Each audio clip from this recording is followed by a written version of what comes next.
ایک دفتر میں مجھے جانے کا موقع ملا، وہاں پر کسی نے میرا تعارف کرا ایک افسر کے ساتھ، بہت بڑے افسر تھے، تو وہ مجھے جانتے تھے، وہ کہنے لگے جی بس جی دعا کریں، ہنس کے خوش ہو کے مسکرا کے اپنے ساتھیوں کی طرف دیکھ کر کہنے لگے میں نے تو بڑی کرپشن کی ہے، میں نے تو لوٹ لیا ہے، میں نے تو ایسے کر لیا۔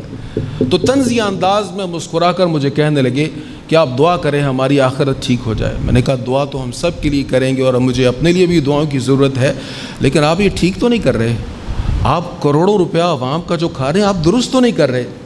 تو جواب کیا تھا کہ جناب سارا نظام ہی ایسا ہے، آپ فلاں کو دیکھیے وہ کیا کیا کر رہے ہیں۔ تو ہمارا یہ ایک مزاج بن گیا ہے کہ بھئی ہر طرف کرپشن ہے، سب غلط ہیں، سارے ہمارے دشمن ہیں، یہود و ہنود ہمارے دشمن ہیں، تو سب غلطیاں ان کی وجہ سے ہیں، اور اس فکری خطا کی وجہ سے ہم نے ہر چیز کا ذمہ دار انہیں سمجھ لیا، اور ہمارے دائرہ اختیار میں تھا جو ہم صحیح کر سکتے تھے ہم نے اس کو صحیح کرنا چھوڑ دیا۔ آج ہم سب غور کریں ہم کیا کیا کر سکتے تھے۔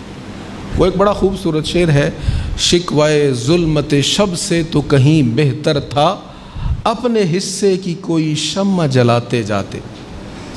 ہم نے یہ کہا کہ رات میں بڑی تاریکی ہے، بہت اندھیرا ہے، کہیں روشنی نہیں ہے، اور جو ہم اپنے حصے کا دیا جلا سکتے تھے ہم نے وہ بھی نہ جلایا۔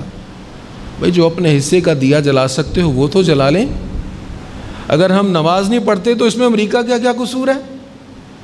اگر ہم اپنی اولاد کو فکر رسول نہیں پہنچاتے، حضور کی محبت کا پیغام نہیں پہنچاتے، تو اس میں انڈیا کا کیا قصور ہے؟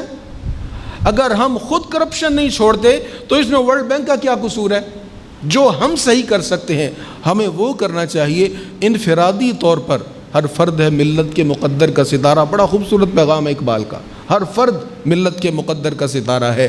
اگر آج ہم انفرادی کوشش بھی شروع کر دیں کہ ہم نے اپنی اصلاح کرنی ہے، اپنے گھر کی اصلاح کرنی ہے، اپنے خاندان کی اصلاح کرنی ہے، تو انشاءاللہ یہ نور بڑی دور تک جائے گا۔ اللہ ہمیں توفیق نصیب فرمائے۔